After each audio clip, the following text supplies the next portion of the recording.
The history of the 12 tribes of Israel begins with a man and a promise. It is the tale of how God formed a family that would become a great nation. Everything started when a man named Abraham heard the voice of God, calling him to leave his land and begin a journey toward the unknown. This journey would change not only his life, but the history of all humanity. Through this family, God would establish a chosen people who would carry his name and bring blessing to all the families of the earth.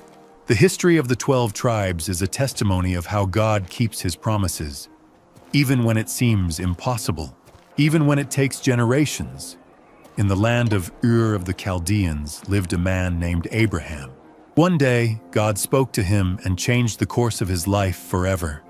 In the book of Genesis, chapter 12, verses 1 to 3, we find these words.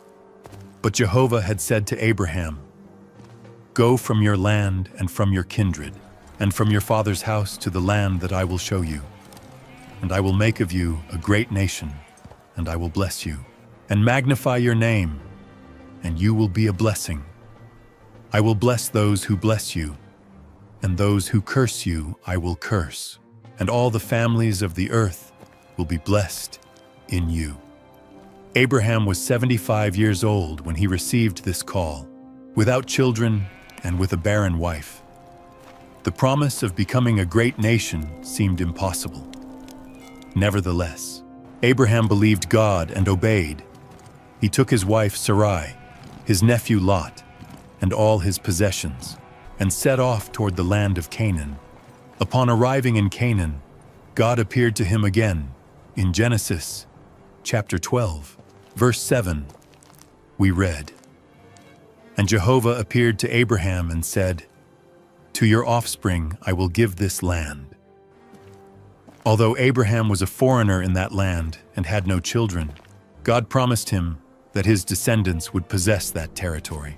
The years passed, and Abraham continued to have no children. Worried, he expressed his concern to God, as we see in Genesis, chapter 15, verse 2. "Lord Jehovah, what will you give me, seeing that I go without a son?" It was then that God took him outside and showed him the starry sky. In verse 5 of the same chapter, God says to him, "Look now at the heavens and count the stars, if you can count them." And he said to him, "So shall your offspring be."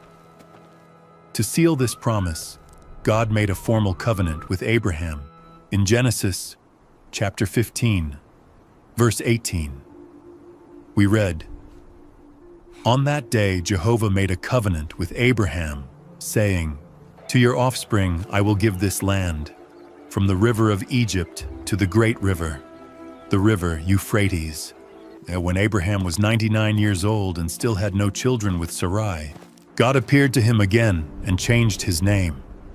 In Genesis chapter 17, verse 5, God says, "Well, no longer shall your name be called Abram, but your name shall be Abraham, because I have made you the father of a multitude of nations." He also changed Sarai's name to Sarah and promised that she would have a son within a year. Abraham laughed at this idea, considering their advanced age and that of Sarah, but God kept his promise. In Genesis chapter 21, verse 2, we read, "And Sarah conceived and bore Abraham a son in his old age at the time that God had told him. The child was named Isaac, which means laughter, because as Sarah says in Genesis chapter 21, verse 6, "God has made me laugh, and everyone who hears it will laugh with me." With the birth of Isaac, God's promise to make Abraham the father of a great nation began to be fulfilled. Isaac grew up as the son of the promise. When he was young, God tested Abraham's faith by asking him to offer Isaac as a sacrifice. In Genesis chapter 22, verse 2, we find this difficult command: "Take now your son, your only one Isaac, whom you love, and go to the land of Moriah, and offer him there as a burnt offering on one of the mountains that I will tell you." Abraham obeyed, trusting that God would fulfill his promise. At the last moment, God stopped Abraham and provided a ram for the sacrifice in place of Isaac. When Isaac was 40 years old, Abraham sent his servant to find a wife for him among his relatives in Mesopotamia. The servant found Rebekah, who agreed to come and marry Isaac. In Genesis chapter 24, verse 67, we read, "And Isaac brought her into his mother Sarah's tent, and took Rebekah for a wife, and he loved her. And Isaac was comforted after his mother's death." For 20 years, Isaac and Rebekah could not have children. Isaac prayed to God, and finally Rebekah became pregnant with twins. During the pregnancy, the children struggled within her, and when she asked God why, she received an answer in Genesis chapter 25, verse 23. "Two nations are in your womb, and two peoples will be divided from your entrails. One people will be stronger than the other people, and the older will serve the younger." The twins were born, and the first was named Esau, who was reddish and hairy. The second was born grabbing his brother's heel and was named Jacob, which means the one who grabs by the heel or supplanter. When they grew up, Esau became a skilled hunter, while Jacob was a quiet man who lived in tents. One day, Esau returned hungry from the field and asked Jacob for something to eat. Jacob seized the opportunity and negotiated. He would give food in exchange for Esau's birthright, the rights of the firstborn son. In Genesis chapter 25, verse 33, we read, "And Jacob answered, 'Swear it to me this day.' And he swore to him and sold his birthright to Jacob." Years later, when Isaac was elderly and blind, Jacob, with the help of his mother Rebekah, deceived his father by pretending to be Esau to receive the patriarchal blessing. In Genesis chapter 27, verses 27 to 29, Isaac blesses Jacob thinking he is Esau. "May God give you dew from heaven and the fatness of the earth and abundance of grain and new wine. Be Lord of your brothers, and may your mother's sons bow down to you." When Esau discovered the deception, he threatened to kill Jacob on Rebekah's advice.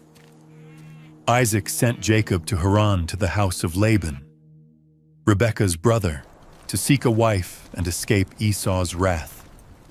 On the way to Haran, Jacob had an encounter with God that would change his life. In Genesis chapter 28, verses 12 to 15, we read about his famous dream. "And he dreamed, and behold, a ladder that was set up on the earth, and its top touched the sky.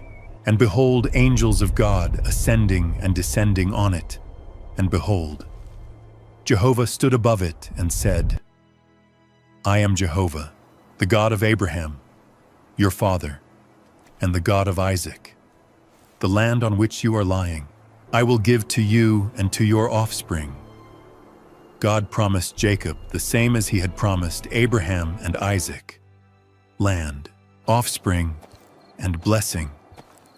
Jacob called that place Bethel, which means house of God, and he promised that if God would take care of him and return him in peace, Jehovah would be his God.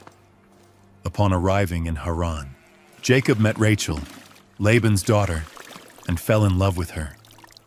He agreed to work 7 years for Laban, in exchange for being able to marry Rachel.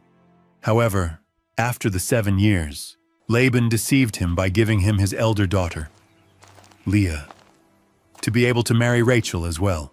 Jacob worked another 7 years. During his time with Laban, Jacob had 11 sons and 1 daughter. After 20 years in Haran, God told him to return to the land of his fathers. Jacob departed with his families and possessions, but he feared the encounter with his brother Esau. The night before meeting Esau, Jacob had a transcendental encounter in Genesis chapter 32, verses 24 to 30. We find this account. "So Jacob remained alone and a man wrestled with him until the breaking of the dawn. And when the man saw that he could not prevail against him, he touched the site of his thigh socket. And Jacob's thigh was dislocated while he wrestled with him, and said, "No longer shall your name be called Jacob, but Israel, for you have struggled with God and with men and have prevailed." This change of name was significant. Jacob, the supplanter, became Israel, the one who struggles with God. This new name would mark not only his personal transformation, but also the birth of a nation. His descendants would be known as the children of Israel or Israelites. The next day, Jacob met Esau and, to his surprise, he was received with hugs instead of vengeance. The brothers reconciled, and Jacob continued his journey. On the way, Rachel gave birth to her last son, Benjamin, but died during childbirth. Finally, Jacob arrived in Hebron, where his father Isaac lived. In Genesis chapter 35, verses 27 to 29, we read about the last days of Isaac. And Jacob came to Isaac, his father, to Mamre, and the days of Isaac were 180 years. And Isaac breathed his spirit and died, and was gathered to his people, old and full of days. And he was buried by his sons Esau and Jacob, with his new name Israel. Jacob became the patriarch of a family that would soon transform into the 12 tribes that would carry his name. The 12 sons of Jacob were born of 4 different women, Leah and Rachel, his wives, and Bilhah and Zilpah, his servants. Each of these sons would become the patriarch of one of the tribes of Israel. Leah was the first to give birth. In Genesis chapter 29, verses 32 to 35, we read, "And Leah conceived and bore a son, and named him Reuben, because she said, 'Jehovah has looked at my affliction now. Therefore, my husband will love me.' She conceived again and bore a son, and said, 'Because Jehovah heard that I was despised, he has given me this one too,' and named him Simeon, and conceived again, and bore a son, and said, 'Now, this time my husband will be united with me, because I have borne him 3 sons.' Therefore, she named him Levi, and conceived again, and bore a son, and said, 'This time I will praise Jehovah.' For this she named him Judah. Rachel, seeing that she could not have children, gave Jacob her servant Bilhah in Genesis chapter 30, verses 5 to 8. We read, "And Bilhah conceived and bore a son to Jacob.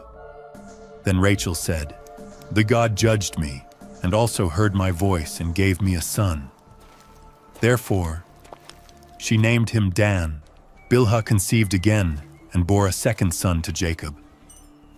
And Rachel said, 'With struggles of God, I have wrestled with my sister and have prevailed.'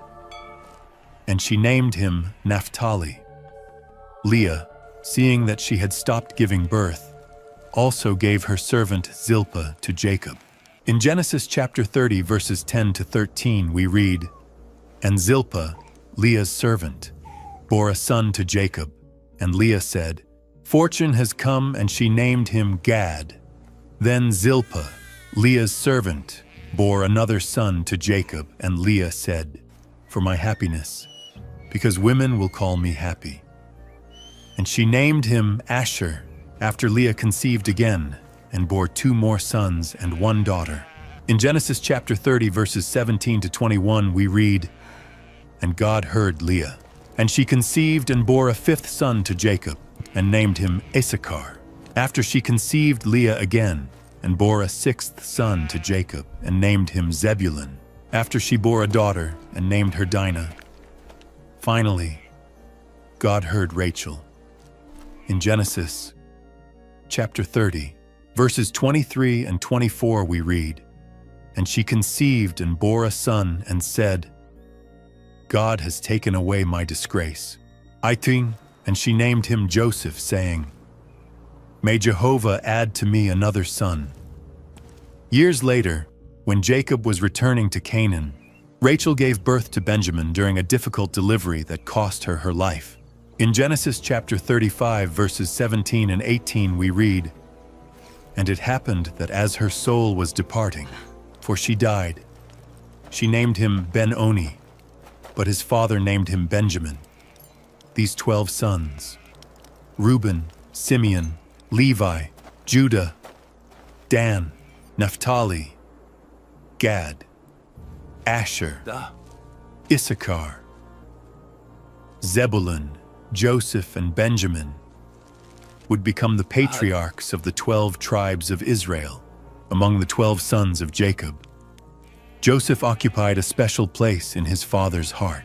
In Genesis chapter 37, verse 3, we read, "And Israel loved Joseph more than all his sons, because he had had him in his old age, and he made him a tunic of various colors." This favoritism awakened the envy of his brothers. Joseph had 2 dreams that increased the resentment. In the first, his brothers' sheaves of wheat bowed down to his. In the second, the sun, the moon, and 11 stars bowed down to him. These dreams suggested that Joseph would rule over his family. The brothers' envy reached such a point that they planned to kill him when Joseph went to visit them while they were shepherding. In Genesis chapter 37, verses 19 and 20, they say, "Here comes the dreamer. Now then, come and let us kill him and throw him into a cistern." However, Reuben, the eldest brother, intervened to save his life, suggesting they throw him into a cistern. Meanwhile, a caravan of merchants passed by, and Judah proposed selling Joseph instead of killing him. In Genesis chapter 37, verse 28, we read, "And when the Midianite merchants passed by, they drew Joseph out of the cistern and brought him up, and sold Joseph to the Ishmaelites for 20 pieces of silver, and they brought Joseph to Egypt."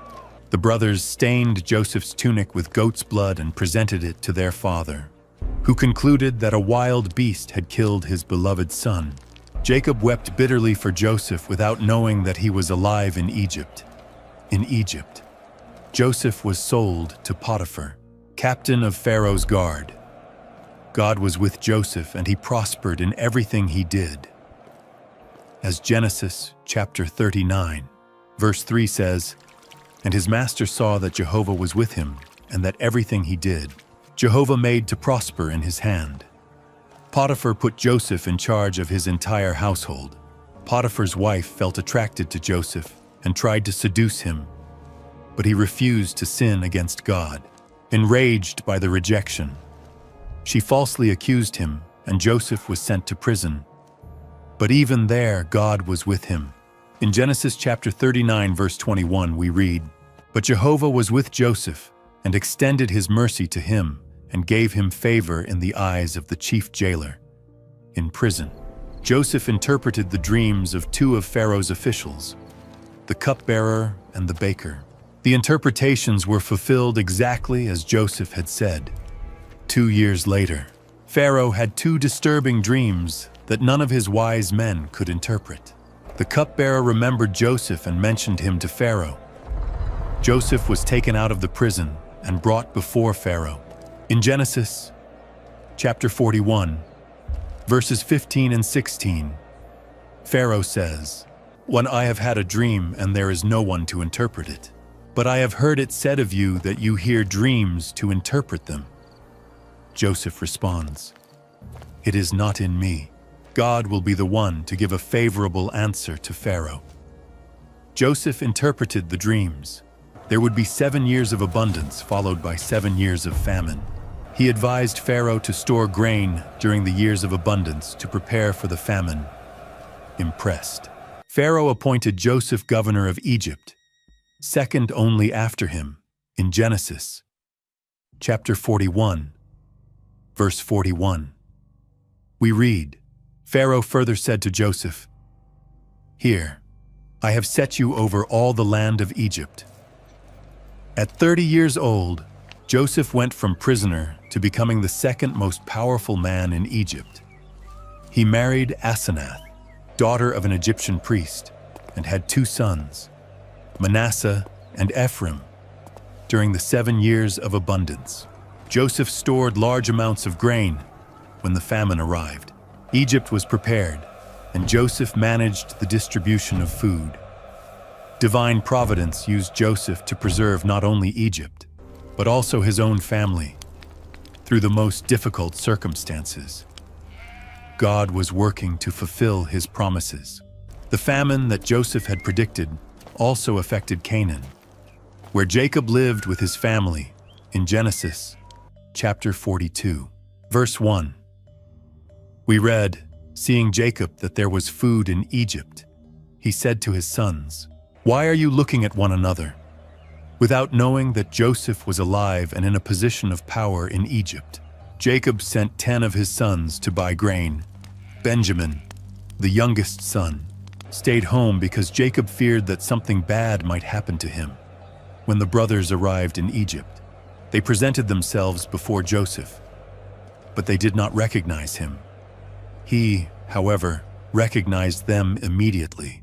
In Genesis chapter 42, verse 8, we read, "Joseph recognized his brothers, but they did not recognize him. Joseph decided to test them to see if they had changed. He accused them of being spies and kept them 3 days in prison. Then he told them that they could return home with grain. But one of them had to stay as a hostage, while the others brought Benjamin to prove they were telling the truth. He chose Simeon to stay. The brothers spoke among themselves, expressing their remorse for what they had done to Joseph years ago. In Genesis chapter 42, verse 21, they say, "Truly, we have sinned against our brother, for we saw the anguish of his soul when he begged us, and we did not listen to him." Joseph was so moved that he had to turn away to cry. Then, secretly, he ordered that the money they had paid for the grain be returned in their sacks. When the grain ran out and the famine continued, Jacob had to give in and let Benjamin go. Judah offered himself as a guarantee for Benjamin's safety. When the brothers returned to Egypt with Benjamin, Joseph invited them to eat at his house. Seeing Benjamin, his mother's son, Joseph was deeply moved. In Genesis chapter 43, verse 30, we read, "Then Joseph hurried, because his inner self was moved because of his brother, and he looked for where to weep, and he entered his chamber and wept there." Joseph put his brothers to the test once more. After filling their sacks with grain, he ordered his silver cup to be hidden in Benjamin's sack.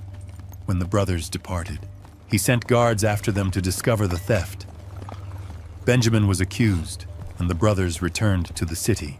Judah approached Joseph and begged him to take him as a slave in place of Benjamin, explaining the pain it would cause his father to lose this son. Moved by this change in his brothers, Joseph could contain himself no more. In Genesis chapter 45, verses 1 to 3, we read, "Joseph could no longer contain himself before all those who were beside him, and he called out, 'Make everyone go out from my presence.' Then he began to weep loudly, and Joseph said to his brothers, 'I am Joseph. Is my father still alive?' Joseph assured them that he held no grudge, recognizing the divine plan in everything that had happened. In Genesis chapter 45, verse 7 and 8, Joseph explains, "And God sent me ahead of you to preserve posterity for you on the earth, and to give you life by means of a great deliverance. So then, it was not you who sent me here, but God." Joseph invited his entire family to come to Egypt, where they could survive the 5 remaining years of famine. Pharaoh was happy and offered Joseph's family the best of the land of Egypt. Jacob could not believe that Joseph was alive until he saw the chariots that Pharaoh had sent. In Genesis chapter 45, verse 28, he exclaims, Enough. Joseph, my son, is still alive. I will go and see him before I die." So Jacob and his entire family, 70 people in total, migrated to Egypt in Genesis chapter 46. Verses 29 and 30, we read the emotional reunion. "And Joseph harnessed his chariot and came to meet Israel his father in Goshen. Then Israel said to Joseph, 'Let me die now, since I have seen your face and know that you are still alive.' The family settled in the region of Goshen, the best land in Egypt, before dying. Jacob blessed Joseph's 2 sons, Ephraim and Manasseh, adopting them as his own. In Genesis chapter 48, verse 5, he says, "And now your 2 sons are mine. Like Reuben and Simeon, they will be mine." In this way, Joseph would receive a double portion through his 2 sons, who would become separate tribes. Jacob also gathered all his sons to give them his final blessing. In Genesis chapter 49, he pronounced prophecies over each of them and the future of their tribes. Afterwards, at the age of 147 years, Jacob died. His body was taken to Canaan to be buried in the cave of Machpelah next to Abraham, Sarah, Isaac, Rebekah, and Leah. With the passing of time, the small family of 70 people began to grow notably. In Exodus chapter 1, verse 6 and 7 we read, "And Joseph died, and all his brothers and all that generation. And the children of Israel were fruitful and multiplied, and they were increased and strengthened exceedingly, and the land was filled with them." Joseph and all who knew his story had died. A new dynasty rose to power in Egypt. As Exodus chapter 1, verse 8 tells us, "Meanwhile, there arose over Egypt a new king who did not know Joseph.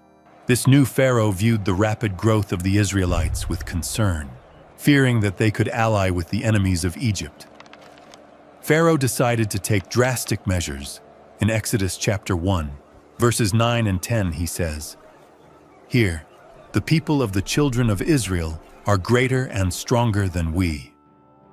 Now then, let us be wise with him, so that he does not multiply. And it happens that if war comes, he also joins our enemies and fights against us." The first strategy was to subject them to forced labor.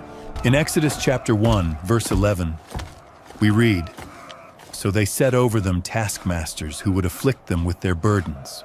And they built for Pharaoh the storage cities, Pithom and Ramses." The Egyptians made the life of the Israelites bitter with hard servitude. But this strategy had an opposite effect. In Exodus chapter 1, verse 12, we are told, "But the more they oppressed them, the more they multiplied and grew." Pharaoh then resorted to more extreme measures. He ordered the Hebrew midwives to kill all the newborn male children. However, the midwives feared God and did not carry out this order, seeing that his plan had failed. Pharaoh gave an even more drastic order. In Exodus chapter 1, verse 22, he orders, "Throw into the river every son that is born, and every daughter preserve alive." This genocidal order sought to destroy the future of Israel as a nation.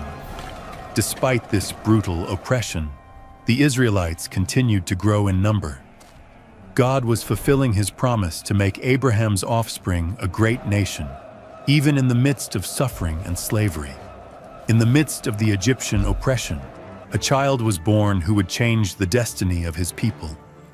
In Exodus chapter 2, verses 1 and 2, we read, "Took a man from the house of Levi, went and took for a wife a daughter of Levi, who conceived and bore a son, and seeing that he was beautiful, she hid him for 3 months.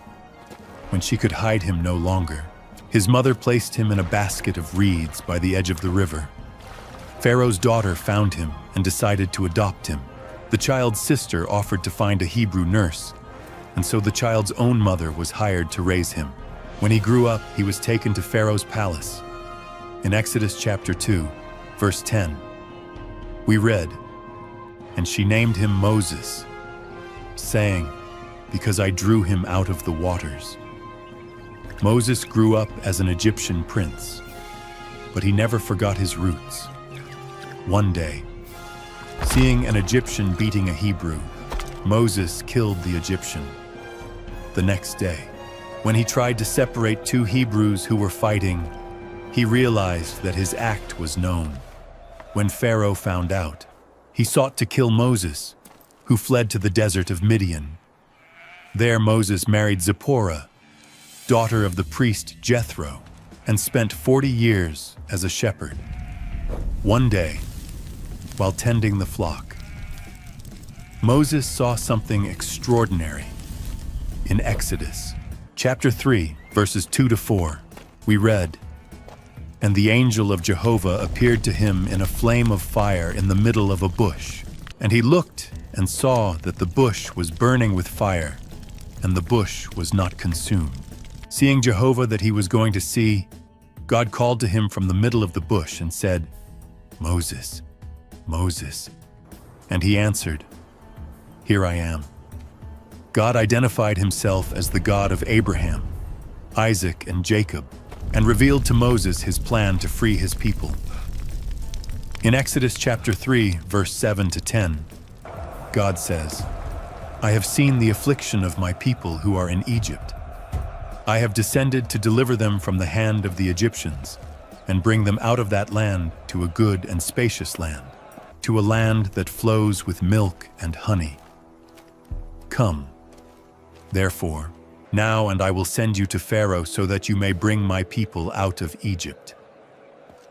Moses was reluctant, arguing that he was not eloquent. God gave him his brother Aaron as a spokesperson and gave him miraculous signs to confirm his authority. His staff would turn into a serpent, his hand would become leprous, and then it would be healed, and he could turn water of the Nile into blood.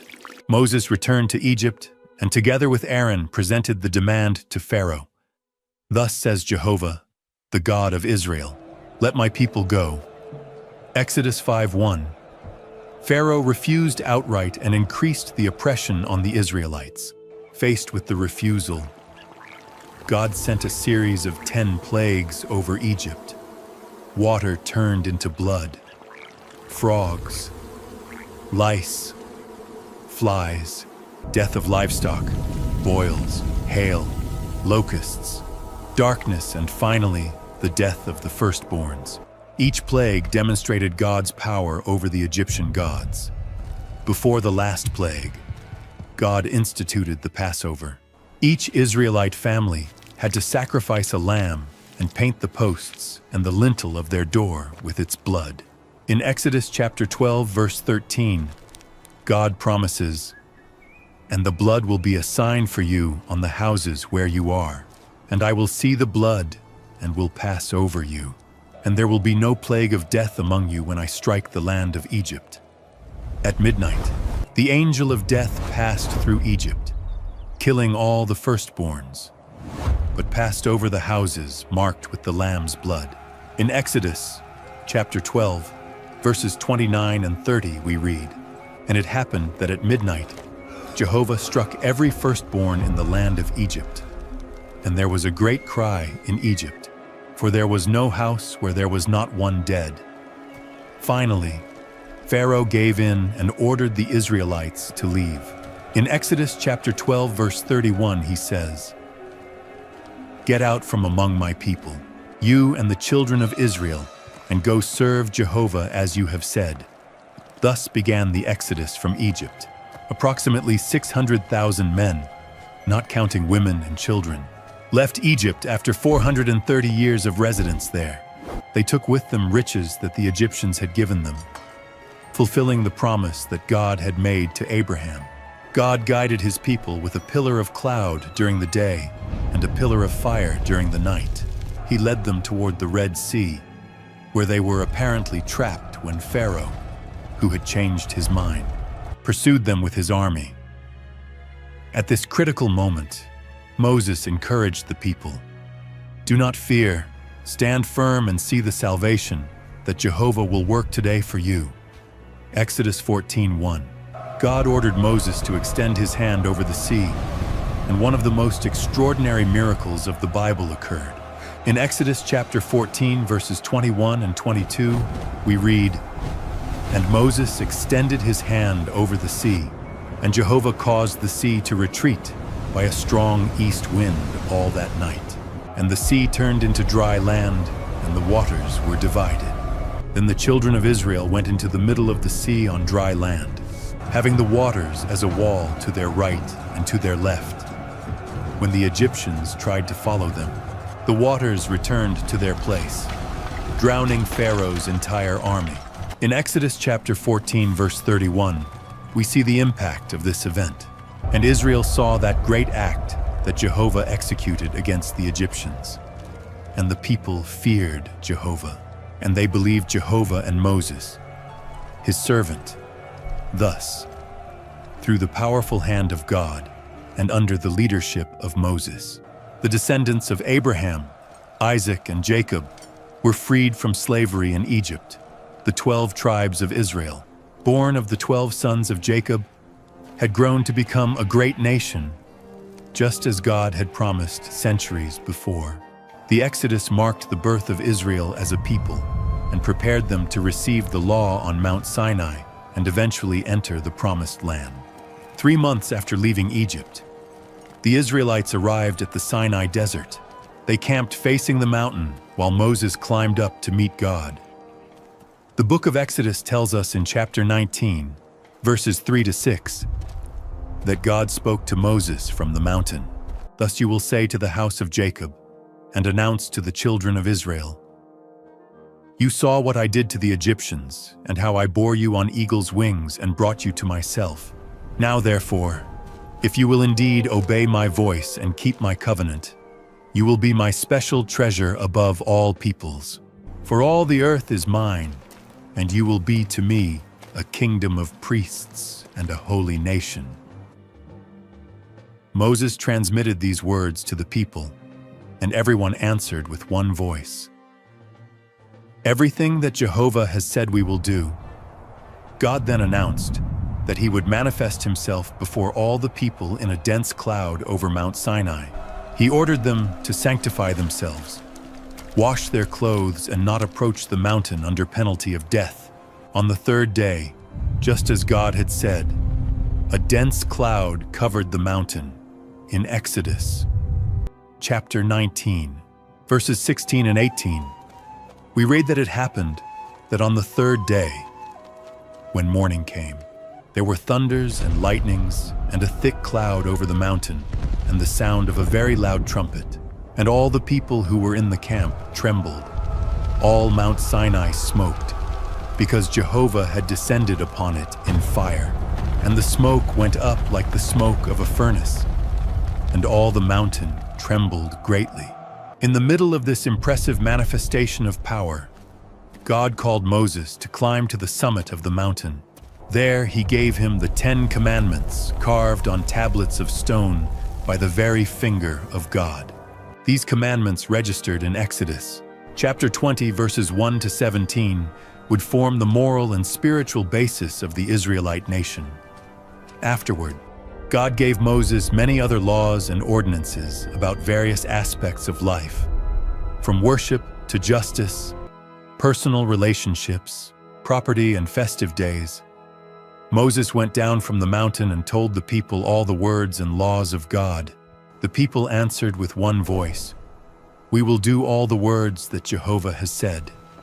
To seal this alliance, Moses built an altar at the foot of the mountain and erected 12 pillars for the 12 tribes of Israel. Young Israelites offered sacrifices, and Moses took half of the blood and put it in bowls, and the other half he sprinkled on the altar.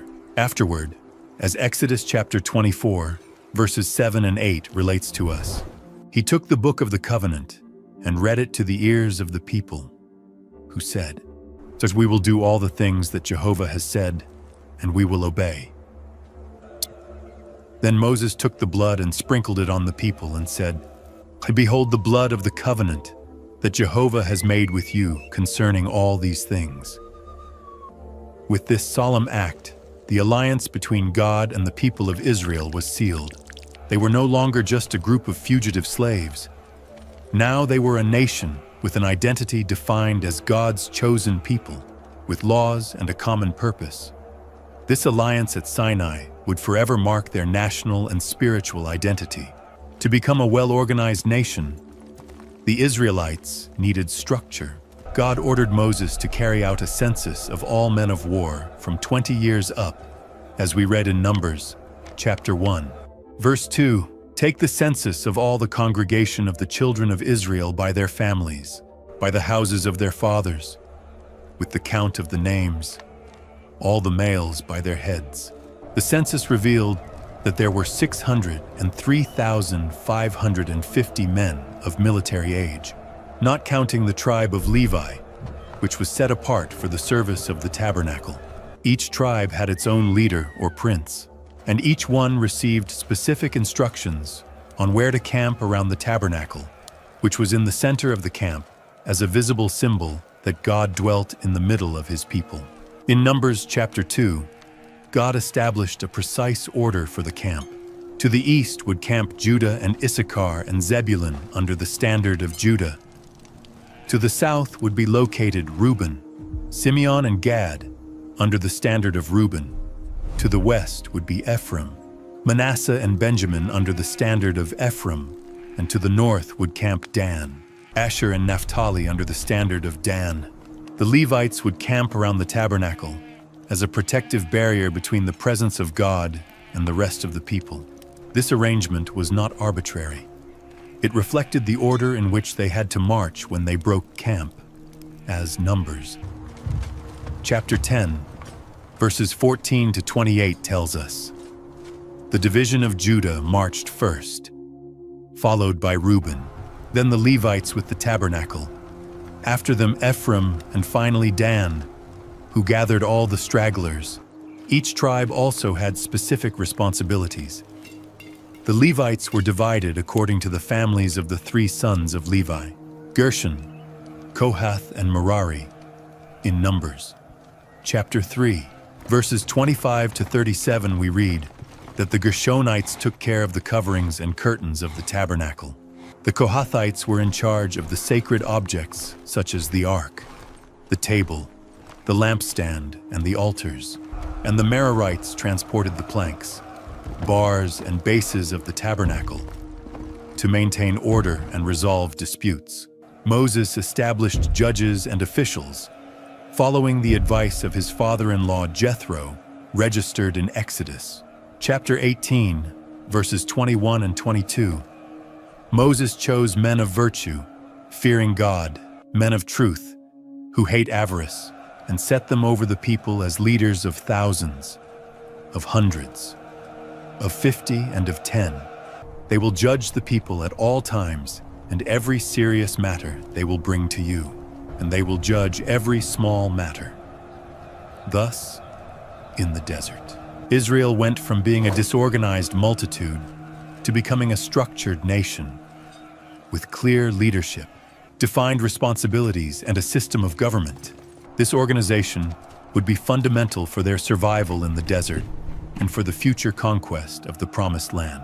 What should have been a short trip from Mount Sinai to the Promised Land turned into a pilgrimage of 40 years. The people of Israel faced numerous tests in the desert, and many times responded with complaints and rebellion against God and against Moses. One of the first complaints was about food in Numbers. Chapter 11, verses 4 to 6 we read, "And the mixed multitude that was among them had a strong craving. And the children of Israel also wept again and said, 'Who will give us meat to eat? We remember the fish that we ate in Egypt for free, the cucumbers, the melons, the leeks, the onions and the garlic, and now our soul dries up, for nothing but this manna our eyes see.' This complaint displeased God, who had miraculously provided manna every day. The manna was, according to Exodus, chapter 16, verse 31, like coriander seed, white and its taste like wafers with honey, God responded to the complaint by sending quail in such quantity that they ate meat for a month. But he also struck the people with a great plague. Shortly after occurred an even more serious episode, the rebellion of Korah, Dathan, and Abiram. These men, together with 250 famous princes of the congregation, rose up against Moses and Aaron in Numbers. Chapter 16, verse 3. They said to them, "Enough of you, for the whole congregation, all of them are holy, and in the middle of them is Jehovah. Why then do you rise up above the congregation of Jehovah?" God's answer was blunt. The earth opened and swallowed Korah, Dathan and Abiram with their families, and fire came out from the presence of Jehovah and consumed the 250 men who were offering incense. This severe response showed the gravity of rebelling against the leaders designated by God. But the event that condemned Israel to wander 40 years in the desert was the rebellion after the report of the spies. Moses sent 12 spies, one from each tribe, to scout the land of Canaan after 40 days. They returned with contradictory reports. All agreed that the land was good, that it flows with milk and honey. But 10 of them discouraged the people, speaking of fortified cities and giants. Only Joshua and Caleb insisted that with God's help, they could conquer the land. The people listened to the majority and became completely discouraged. In Numbers, chapter 14, verses 1 to 4, we read, "Then all the congregation cried out and shouted, and the people wept that night. And all the children of Israel complained against Moses and against Aaron. And the whole multitude said to them, 'Would that we had died in the land of Egypt, or would that we had died in this desert? And why does Jehovah bring us to this land, to fall by the sword, and that our women and our children be for prey? Would it not be better for us to return to Egypt?' And they said to one another, 'Let us appoint a captain, and let us return to Egypt.' This lack of faith infuriated God, who declared, as we see in Numbers, chapter 14, verses 29 and 30, "In this desert your bodies will fall, all the number of those who were counted from among you, from 20 years up, who have murmured against me. You, in truth, will not enter the land, for which I lifted my hand and swore that I would make you dwell in it, except Caleb, son of Jephunneh, and Joshua, son of Nun." The sentence was clear. For each day that the spies were scouting the land 40 days, the people would wander a year in the desert until all that rebellious generation had perished. Only their children, together with Joshua and Caleb, would enter the promised land. During those 40 years, there were numerous episodes of rebellion, such as when Korah challenged the leadership of Moses, when the people murmured for lack of water, and Moses struck the rock instead of speaking to it as God had commanded, or when the people got tired of the food and spoke against God and against Moses, which provoked a plague of fiery serpents.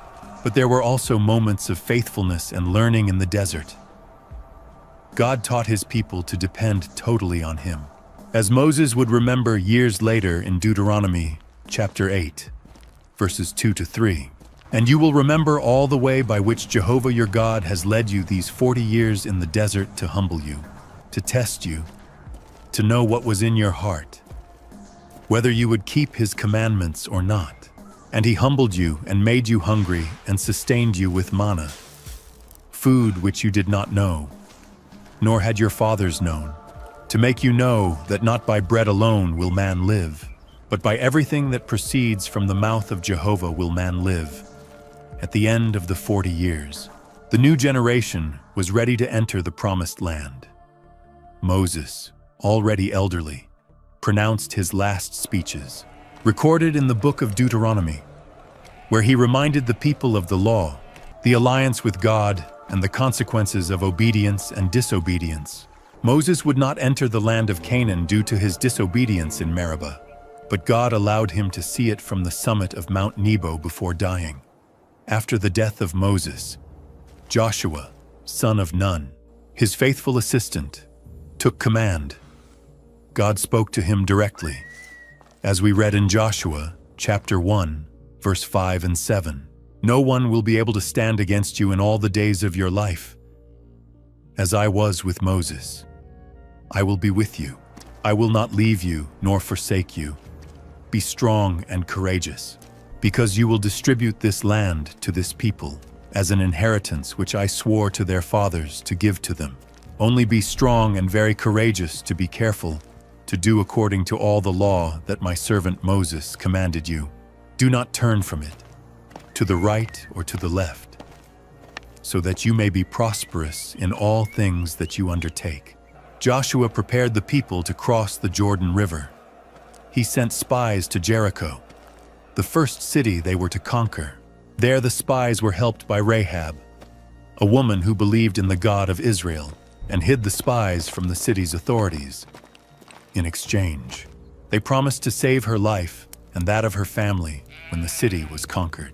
The crossing of the Jordan was the first great miracle under Joshua's leadership.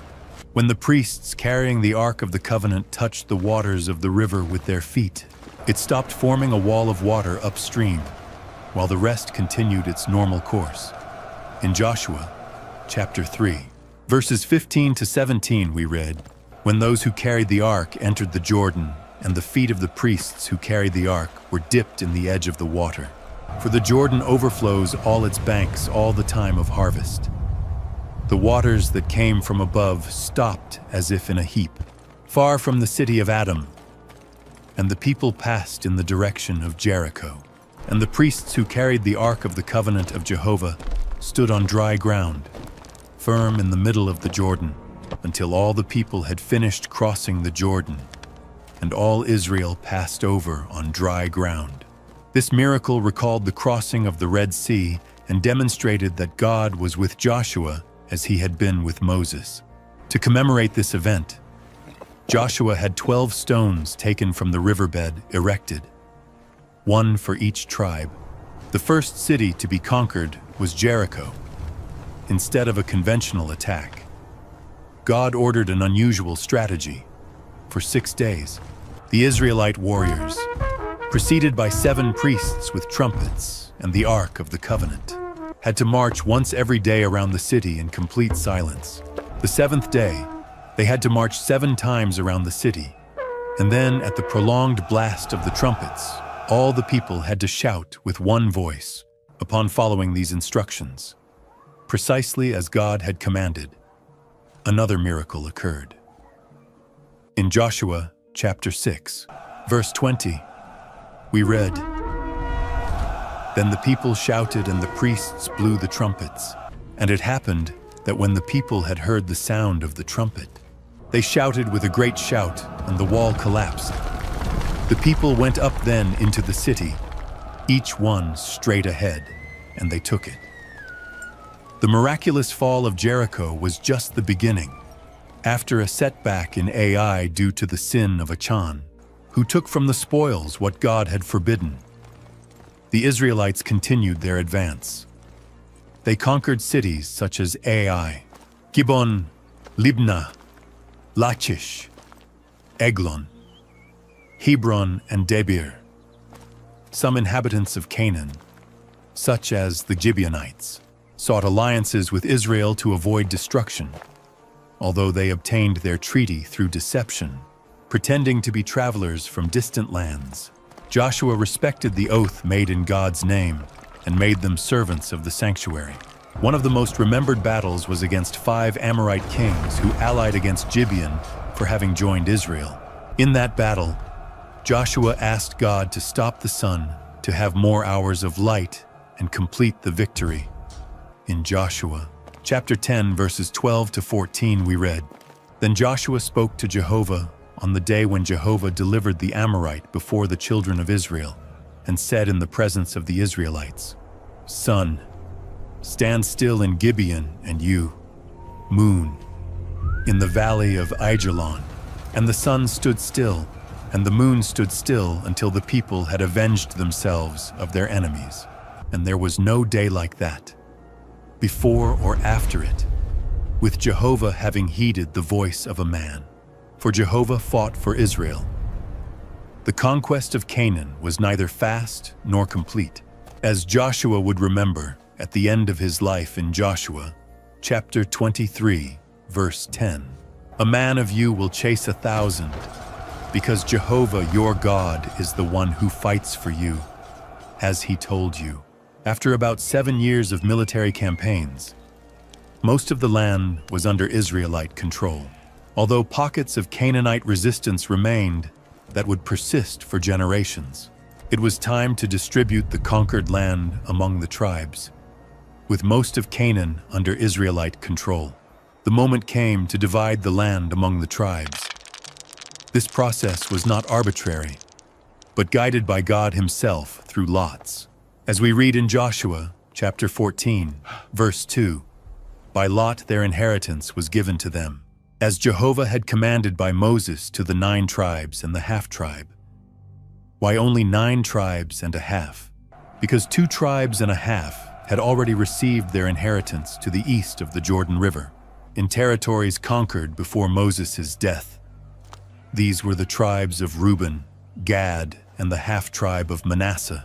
They had asked for those lands because they were good for livestock, and Moses granted them on the condition that they would help the rest of Israel conquer Canaan before settling there definitively. The process of distribution began with Judah, the largest tribe and the one that had shown leadership from the beginning.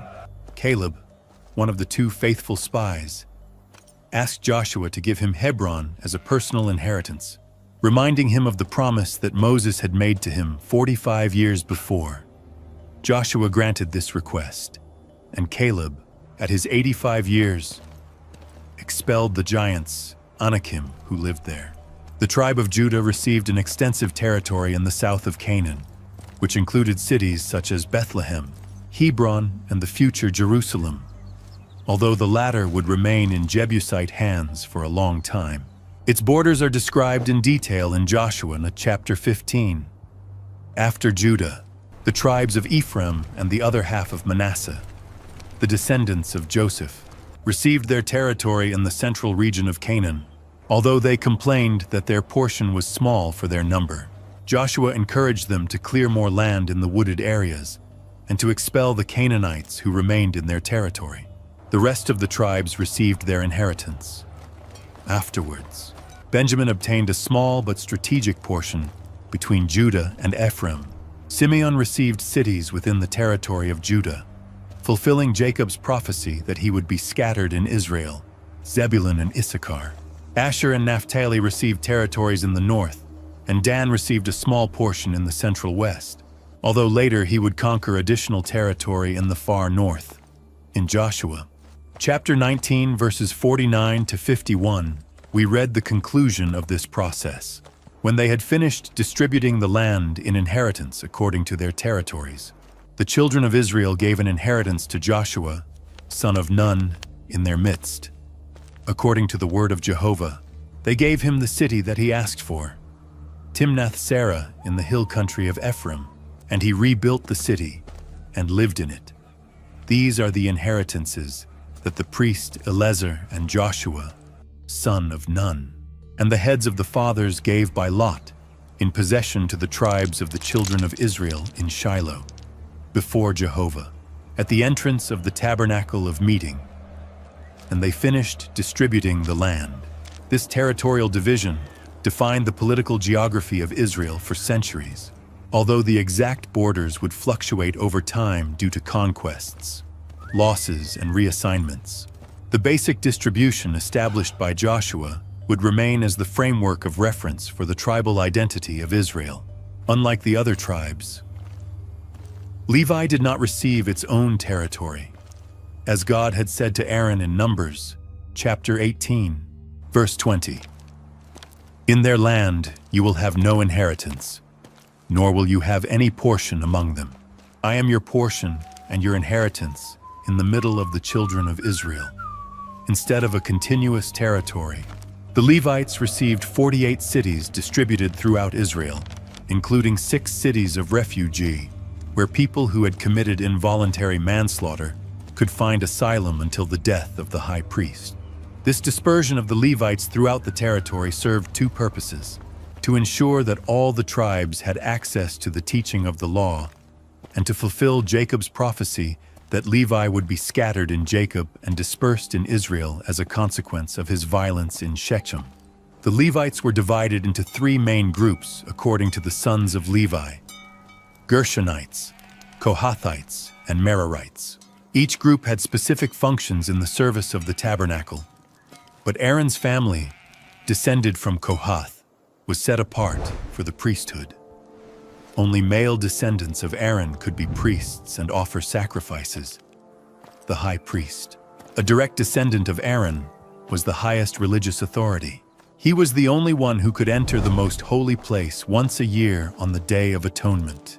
He wore special vestments, including the ephod with the precious stones, representing the 12 tribes, and the breastplate with the Urim and Thummim, objects used to consult God's will in important decisions. The Levites were sustained through the tithes that all the tribes had to give, as we read in Numbers, chapter 18, verse 21. And behold, I have given to the children of Levi all the tithes in Israel as an inheritance, for their ministry, because they serve in the ministry of the tabernacle of meeting.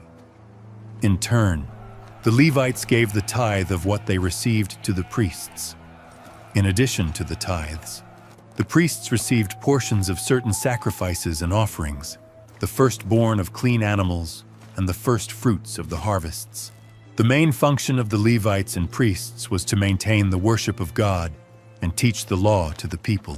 In Deuteronomy chapter 33, verse 10, Moses blesses Levi, saying, "They will teach your judgments to Jacob and your law to Israel. They will place incense before you and burnt offering upon your altar."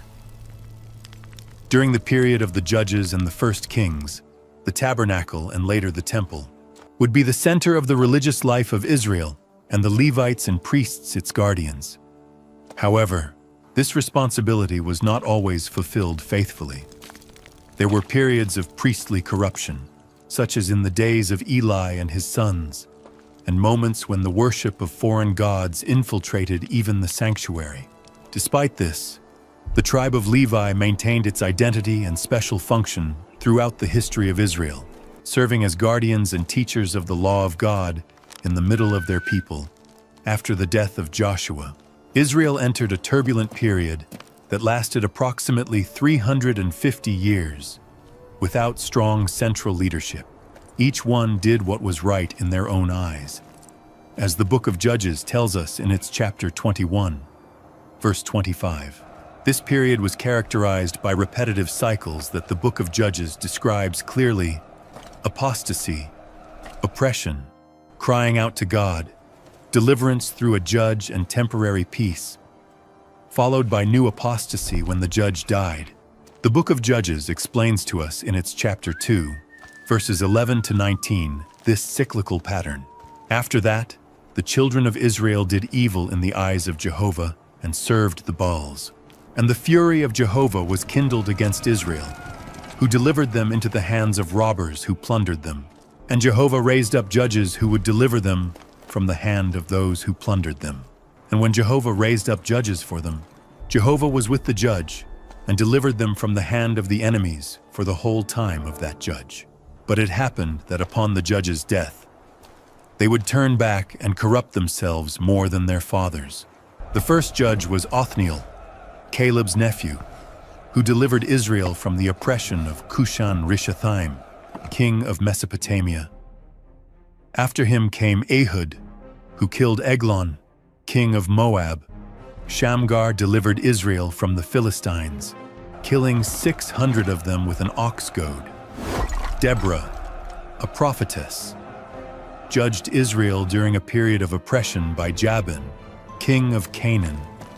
Together with Barak, she led an army that defeated the Canaanite general Sisera, who was later killed by Jael, wife of Heber the Kenite. Gideon is one of the best-known judges. With only 300 selected men, he defeated a vast army of Midianites, using an unusual strategy of trumpets, pitchers and torches that sowed panic among the enemies. In Judges chapter 7, verse 22, we read how the 300 blew the trumpets, and Jehovah set the sword of each one against his companion in all the camp. The Midianites killed each other in the confusion and fled. After Gideon came judges such as Tola, Jair, Jephthah, who made an imprudent vow that cost him his daughter, Ibzan, Elon, and Abdon. But perhaps the best-known judge is Samson, endowed with superhuman strength by God. As long as he maintained his Nazirite vow of not cutting his hair or consuming wine, Samson fought against the Philistines on numerous occasions. His story includes some of the most dramatic passages of the Bible, such as when he killed 1,000 Philistines with the jawbone of a donkey, or when he pulled down the temple of Dagon upon thousands of Philistines and upon himself, after Delilah discovered the secret of his strength and betrayed him. During this era, the tribes often acted independently, and on occasions even fought among themselves. A tragic example was the civil war against the tribe of Benjamin, described in the last chapters of Judges, that almost led to the extinction of this tribe. The book of Ruth also unfolds during this period, showing a personal story of faith and redemption in the middle of turbulent times. Elimelech and his family moved from Bethlehem to Moab during a famine, and there his sons married Moabite women. When the men died, Naomi decided to return to Bethlehem, and her daughter-in-law Ruth insisted on accompanying her, saying the famous words registered in Ruth. Chapter 1, verses 16 and 17. Do not plead with me to leave you and turn away from you, for wherever you go, I will go, and wherever you live, I will live. Your people will be my people, and your God, my God. Where you die, I will die, and there I will be buried, in Bethlehem. Ruth met Boaz, a relative of Elimelech, who acted as a redeemer and married her. From this union was born Obed, grandfather of the future King David, thus linking the story of Ruth with the establishment of the monarchy. The last judges were Eli and Samuel. Eli was also high priest, but his sons were corrupt and had no knowledge of Jehovah. According to 1 Samuel, chapter 2, verse 12, during his period, the Ark of the Covenant was captured by the Philistines, although subsequently they returned it due to the calamities that befell them because of its presence. Samuel, son of Hannah and Elkanah, was the last judge and also a prophet. He was raised in the sanctuary under the tutelage of Eli after his mother dedicated him to God. Samuel established a circuit judicial system, traveling regularly to Bethel, Gilgal, and Mizpah to judge Israel. But when he grew old and put his sons as judges, they did not walk in his ways. Instead, they turned after avarice, letting themselves be bribed and perverting justice. As 1 Samuel, chapter 8, verse 3 tells us, this situation, together with the constant threat of the Philistines and the desire to be like the neighboring nations, led the people to ask for a king, marking the end of the era of the judges and the beginning of the monarchy. After centuries of decentralized tribal leadership under the judges, Israel decided it wanted a king. In 1 Samuel, chapter 8, verses 4 and 5, we read how the elders of Israel came to Samuel and said to him, "Here, you have grown old, and your sons do not walk in your ways. Therefore, appoint for us now a king to judge us." As all the nations have, this request displeased Samuel, who saw in it a rejection of God as their true king. When he consulted God, he received this answer in 1 Samuel chapter 8, verse 7. Hear the voice of the people in everything they say to you, because they have not rejected you, but me they have rejected, so that I should not reign over them. God instructed Samuel to warn the people about the rights that a king would claim. He would take their sons for his army, their daughters for his service, their best lands for his servants and would impose heavy taxes on them. Despite these warnings, the people insisted, "No. But there will be a king over us, and we will also be as all the nations. And our king will govern us and go out before us and fight our wars." 1 Samuel 8:19-20. The first king chosen was Saul, son of Kish, of the tribe of Benjamin. He was a handsome and tall young man, who from his shoulders up surpassed any one of the people. According to 1 Samuel chapter 9, verse 2, Samuel anointed him in private, and then he was chosen publicly by lot in an assembly in Mizpah. Saul's reign began well. He led Israel in a decisive victory against the Ammonites who were threatening Jabesh-Gilead, and this consolidated his authority. However, soon he began to show signs of disobedience and arrogance. On two crucial occasions, he disobeyed specific instructions from God, first offering a sacrifice that only Samuel should have offered, and then sparing the life of King Agag of Amalek, and keeping the best livestock when God had ordered their complete destruction. Because of these disobediences, God rejected Saul as king and sent Samuel to secretly anoint David, a young shepherd from Bethlehem of the tribe of Judah. In 1 Samuel chapter 16, verse 7, we find the famous words that God said to Samuel when he was impressed with the appearance of David's elder brother. "Do not look at his appearance nor at the greatness of his stature, because I have rejected him. For Jehovah does not look at what man looks at. For man looks at what is before his eyes, but Jehovah looks at the heart." David entered initially into Saul's service as a musician to calm the episodes of torment that the king suffered. Subsequently, he gained national fame by defeating the giant Goliath, who had challenged the armies of Israel with a sling and a stone, and above all, with faith in God. David overcame the Philistines, saying the memorable words registered in 1 Samuel chapter 17, verses 45 and 47. "You come to me with sword and spear and javelin. Come to I encounter you in the name of Jehovah of hosts, the God of the armies of Israel, whom you have defied. And all this congregation will know that Jehovah does not save with sword and with spear. For the battle is Jehovah's, and he will deliver you into our hands." This success awakened Saul's jealousy, who tried to kill David on several occasions. David had to flee and lived as a fugitive for years, although he always maintained his loyalty to Saul as the anointed of Jehovah, and twice spared his life when he had the opportunity to kill him. Saul finally died in battle against the Philistines on Mount Gilboa, together with 3 of his sons, including Jonathan, David's great friend. When David received the news, he composed a beautiful lament registered in 2 Samuel, chapter 1, verses 19-27. That begins, "The glory of Israel has perished on your heights. How have the valiant fallen?" After Saul's death, David was anointed king over the tribe of Judah in Hebron. However, Abner, Saul's general, established Ishbosheth, Saul's surviving son, as king over the rest of Israel.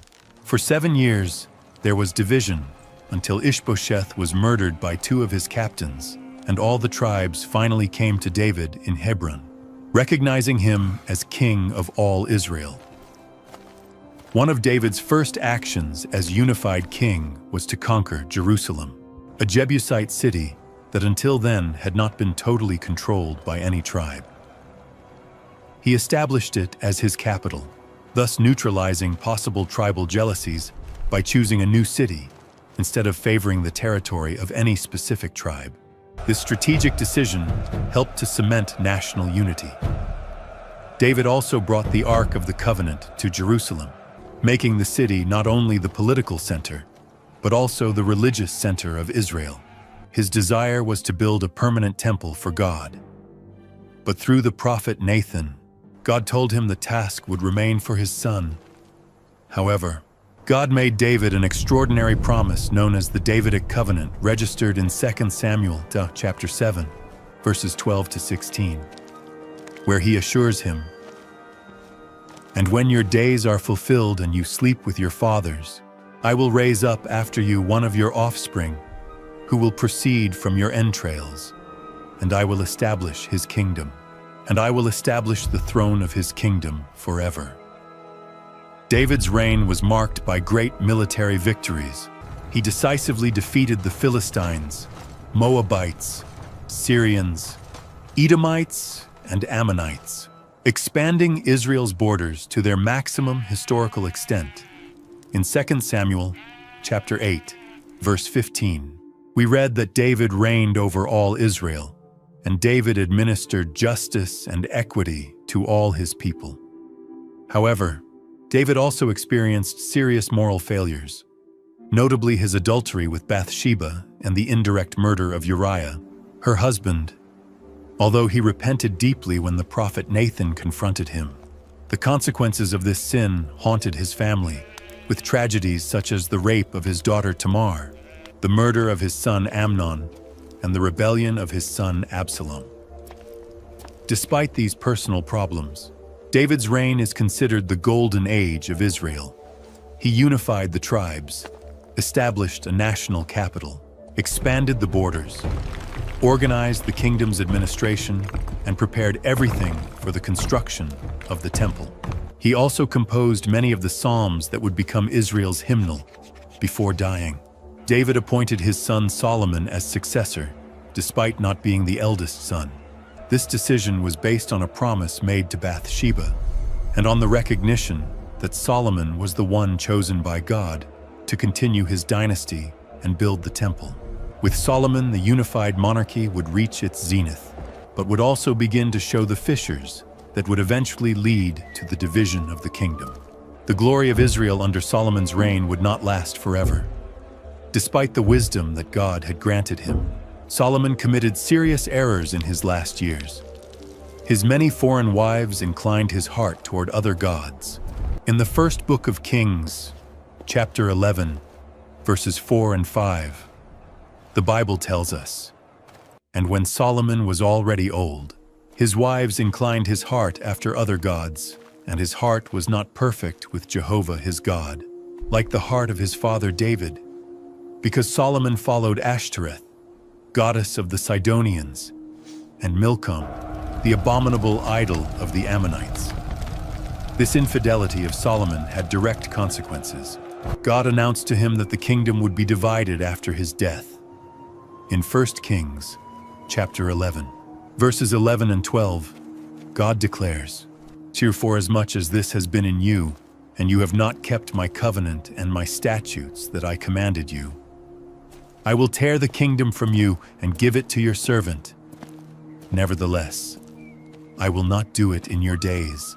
For the sake of David, your father, I will tear it from the hand of your son." That servant would be Jeroboam, an efficient official of Solomon, who had been put in charge of the house of Joseph. The prophet Ahijah met Jeroboam in the field, took his new cloak, tore it into 12 pieces and gave 10 to Jeroboam, symbolizing that he would reign over 10 tribes. The other 2 would remain for the house of David when Solomon died. His son Rehoboam prepared to be crowned king in Shechem. Jeroboam, who had fled to Egypt to escape Solomon's wrath, returned for the coronation. The people asked Rehoboam to lighten the heavy burdens that Solomon had imposed on them. The elders advised him to be kind to the people, but Rehoboam preferred to follow the advice of his young friends. In 1 Kings, chapter 12, verses 13 and 14, we see his terrible answer. "And the king answered the people harshly, abandoning the counsel that the elders had given him, and spoke to them according to the counsel of the young men, saying, 'My father aggravated your yoke, but I will add to your yoke. My father punished you with whips, but I will punish you with scorpions.' This arrogance triggered the rebellion that God had already announced. Immediately, 10 tribes separated and proclaimed Jeroboam as their king, forming the kingdom of the north called Israel. Only the tribes of Judah and Benjamin remained loyal to Rehoboam, forming the kingdom of the south called Judah. The division occurred approximately in the year 931 before Christ and would mark the destiny of the Hebrew people for centuries.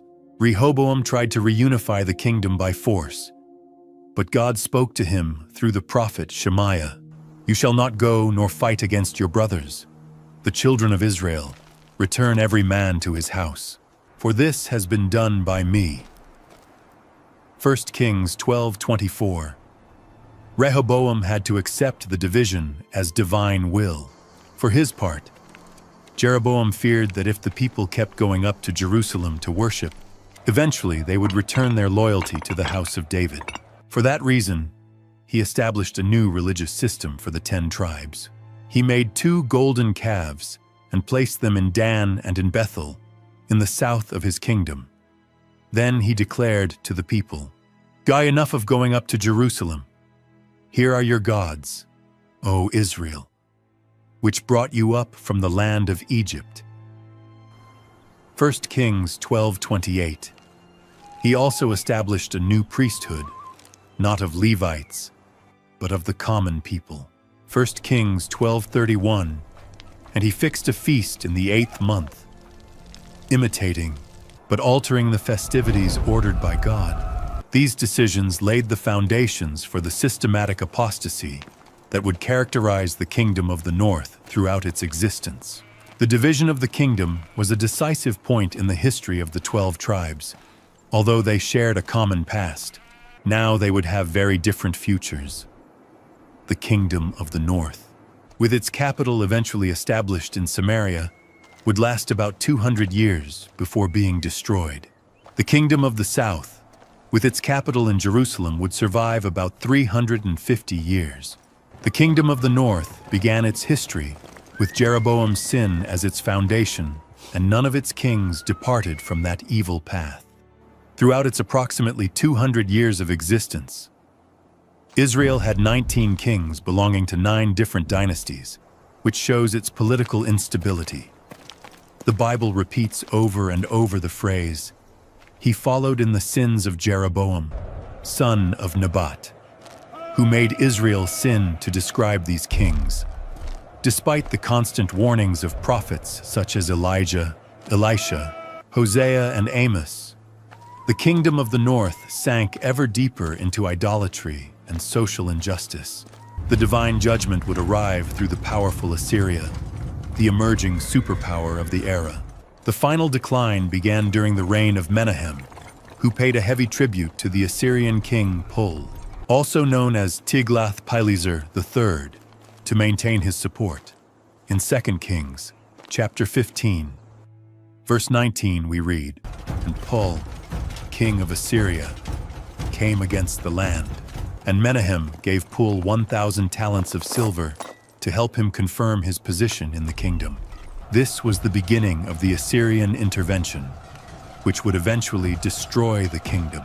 During the reign of the last king of Israel, Hoshea, the Assyrian king, Shalmaneser V, attacked Israel and made it his vassal. But Hoshea conspired against Assyria, seeking help from Egypt. When Shalmaneser discovered this betrayal, he invaded Israel again and besieged Samaria, the capital, for 3 years. In 2 Kings, chapter 17, verses 5 and 6, we are told the sad end. "And the king of Assyria invaded all the country and besieged Samaria and stayed against it for 3 years. In the 9th year of Hoshea, the king of Assyria took Samaria and carried Israel captive to Assyria and put them in Halah, in Habor, by the river Gozan, and in the cities of the Medes."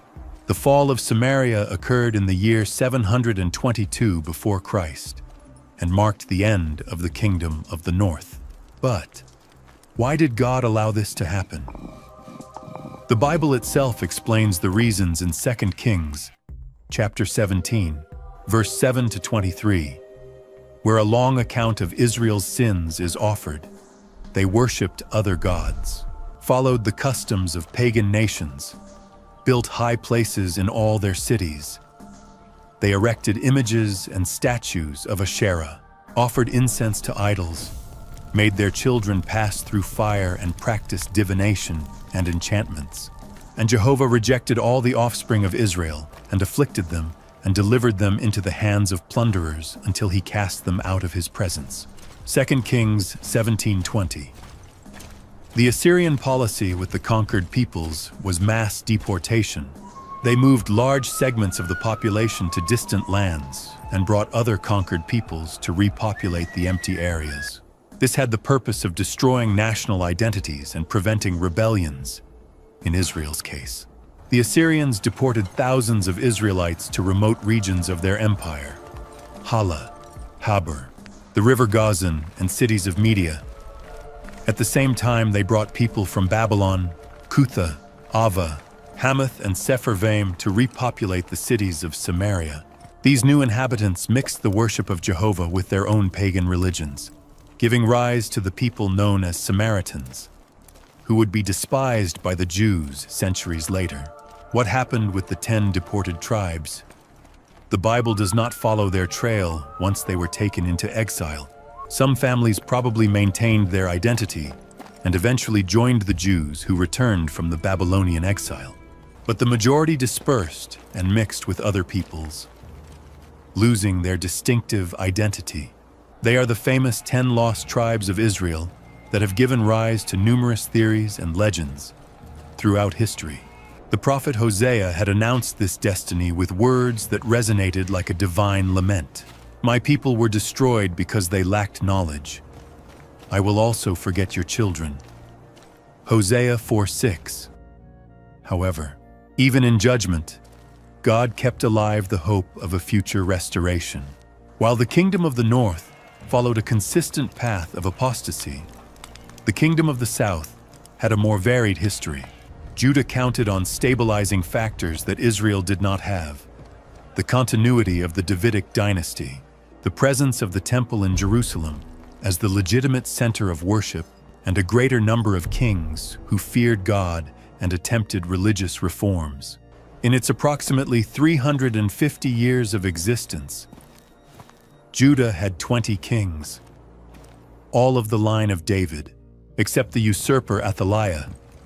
Among them, there were evil monarchs, such as Ahaz, who walked in the way of the kings of Israel, and even made his son pass through fire, according to the abominations of the nations. 2 Kings 16:3. But there were also just kings, such as Jehoshaphat, Hezekiah, and Josiah, who attempted to restore true worship and eradicate idolatry. One of the darkest periods was the reign of Manasseh, the king who ruled the longest, 55 years, in 2 Kings, chapter 21, verses 2-9. We read that he did evil in the eyes of Jehovah, according to the abominations of the nations. He built altars to Baal, bowed down to all the host of heaven, built altars for all the host of heaven. He made his son pass through fire, and gave himself to observing the times, and was a soothsayer, and instituted enchanters and diviners. The Bible even says that Manasseh shed very much innocent blood until he filled Jerusalem from end to end. 2 Kings 21:16. However, even in the darkest times, God preserved a faithful remnant. Prophets such as Isaiah, Jeremiah, Micah, Zephaniah, and Habakkuk kept the word of God alive, often risking their lives to denounce evil and call for repentance. After the fall of Samaria, Judah remained an independent nation for more than 130 years. During this time, it had to navigate a difficult geopolitical landscape, trapped between the great powers of Assyria, Egypt, and finally Babylonia. King Hezekiah, 716 to 687 before Christ, carried out a radical religious reform and rebelled against Assyria, which provoked the invasion of King Sennacherib in 701 before Christ. When the Assyrian army surrounded Jerusalem, Hezekiah sought divine help. In response to his prayer, a miracle occurred, registered in 2 Kings, chapter 19, verse 35. And it happened that same night that the angel of Jehovah went out and struck in the camp of the Assyrians 185,000. And when they rose in the morning, behold, all were bodies of dead people. Jerusalem was saved from the destruction that Samaria had suffered. The last great religious reform occurred under King Josiah, 609 before Christ, who eliminated all aspects of idolatry and restored the celebration of the Passover. During his reign, the Book of the Law was found in the temple, which provoked a renewed commitment to God's commandments. Lamentably, Josiah died prematurely in battle against Pharaoh Necho of Egypt. After Josiah's death, Judah entered its final phase, marked by evil kings and growing pressure from Babylonia, the new superpower that had defeated Assyria. The last four kings of Judah, Jehoahaz, Jehoiakim, Jehoiakim, and Zedekiah, were witnesses to the gradual collapse of the kingdom until its final destruction by Nebuchadnezzar. Unlike the 10 tribes of the north, which for the most part dispersed and lost their identity, the tribes of Judah and Benjamin, together with many Levites and members of other tribes who had migrated to the south, maintained their cohesion and identity even in exile, laying the foundations for the future rebirth of Israel as a Jewish nation. The prophet Jeremiah had warned for years that if Judah did not repent, Jerusalem would be destroyed and the people taken captive to Babylonia. His words were not listened to. In Jeremiah, chapter 25, verses 8 to 11, the prophet transmitted the divine message. For as much as you have not heard my words, here I will send and take all the families of the north, says Jehovah, and Nebuchadnezzar, king of Babylonia, my servant, and I will bring them against this land and against its inhabitants. And all this land will be put in ruins, in horror. And these nations will serve the king of Babylonia 70 years.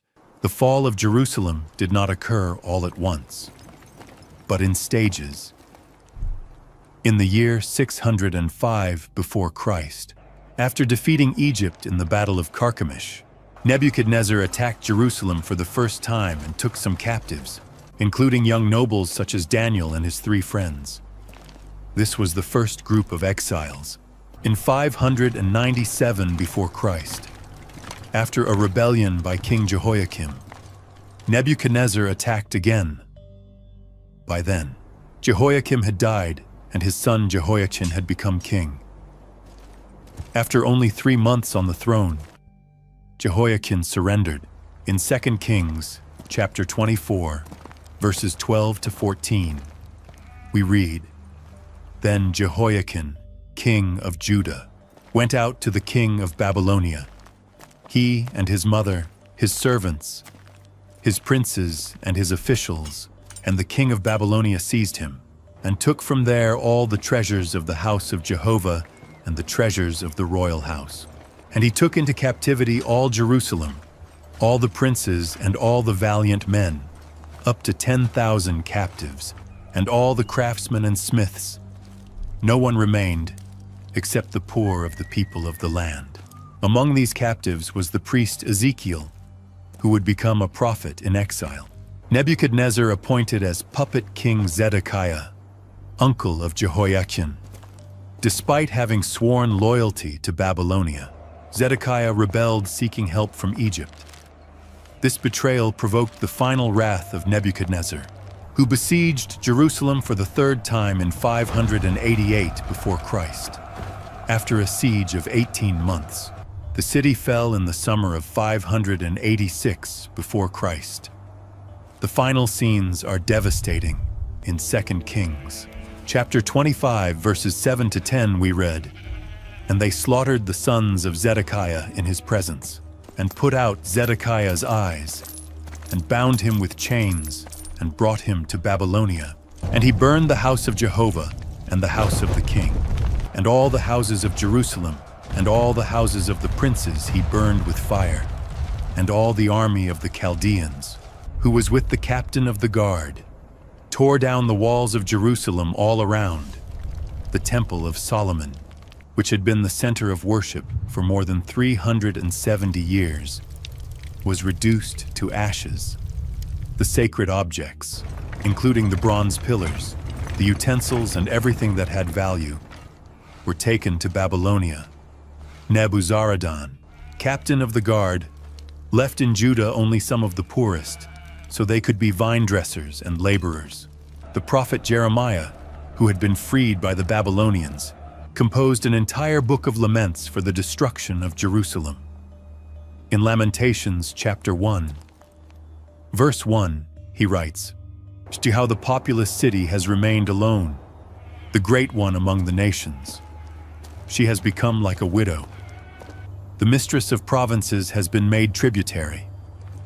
For the Jews, the exile was a profound crisis of identity, without a temple, without land, without a king. Many wondered if God had abandoned them completely. Psalm 137 captures this anguish.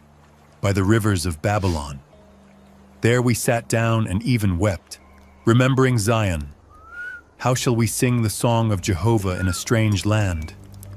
However, far from being the end of Israel, the Babylonian exile became a period of purification and spiritual renewal.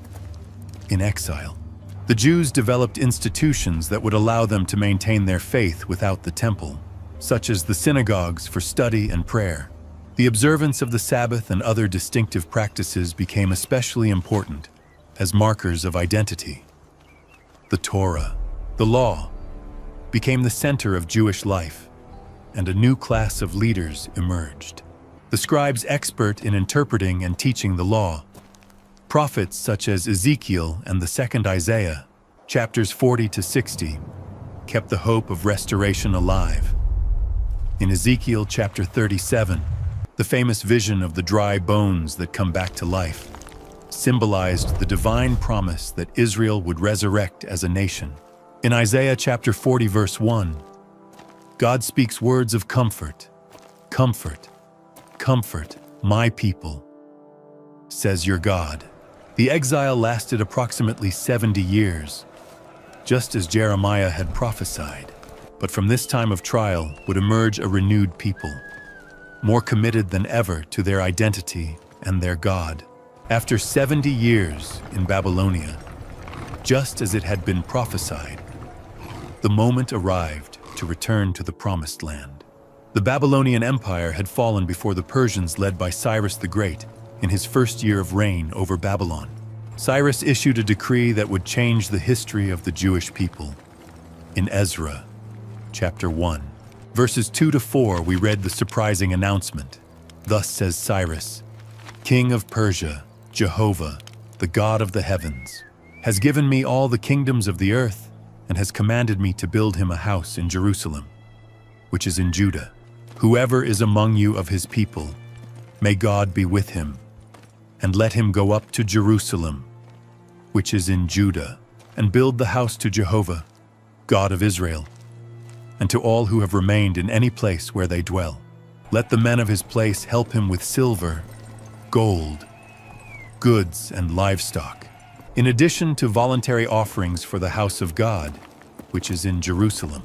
This decree, issued around the year 538 before Christ, not only allowed the Jews to return to their land, but encouraged them to rebuild the temple and even promised financial support for this project. The prophet Isaiah had predicted this extraordinary event almost 150 years before, even mentioning Cyrus by name, who says of Cyrus, "He is my shepherd and will fulfill everything I want," by saying to Jerusalem, "You will be built, and to the temple you will be founded." Isaiah 44:28. Not all the Jews decided to return. Many had been born in Babylonia and established prosperous lives there, but a significant group, led by Zerubbabel, a descendant of David, and Jeshua, the high priest, undertook the long journey of return. In total, about 40,360 Jews returned in this first wave, together with their servants and animals. Cyrus also returned 5,400 utensils of gold and silver that Nebuchadnezzar had plundered from the temple. Upon arriving in Jerusalem, they found a city in ruins and a country mostly depopulated. Their first task was to restore the altar to resume the daily sacrifices. Then they began the reconstruction of the temple. In Ezra, chapter 3, verses 10 and 11, the emotional ceremony of laying the foundations is described. And when the builders of the temple of Jehovah laid the foundations, they set the priests in their vestments and with trumpets, and the Levites, sons of Asaph, with their cymbals, to praise Jehovah. And they sang praising and giving thanks to Jehovah, and saying, "For he is good, for his mercy endures forever over Israel." However, the project soon faced opposition.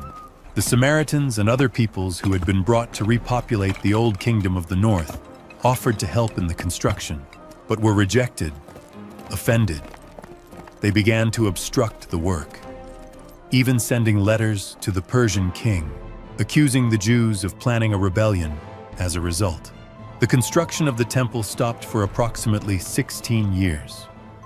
Finally, motivated by the prophets Haggai and Zechariah, and with the approval of King Darius I, who found and confirmed the original decree of Cyrus, the Jews resumed the construction. The second temple was completed in the 6th year of King Darius, around 516 before Christ, exactly 70 years after the destruction of the first temple. Some 60 years later, in 458 before Christ, a second wave of repatriates arrived, led by Ezra, a priest and scribe.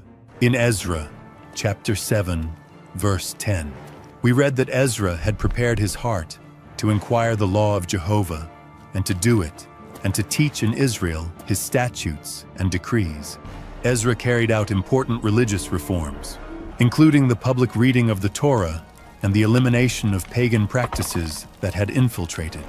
The third key figure in the restoration was Nehemiah, cupbearer of King Artaxerxes, and who obtained permission to return to Jerusalem as governor in 445 before Christ. His main mission was to rebuild the walls of the city that remained in ruins. Despite intense opposition, Nehemiah organized the inhabitants so they would rebuild the wall in only 52 days, a notable achievement that he attributed to divine help. This wall was finished on the 25th of the month of Elul, in 52 days, and when all our enemies heard it, they felt humiliated in their own concept, because they recognized that this work had been done with the help of our God. Nehemiah 6:15. Together, Ezra and Nehemiah led a spiritual revival among the repatriates.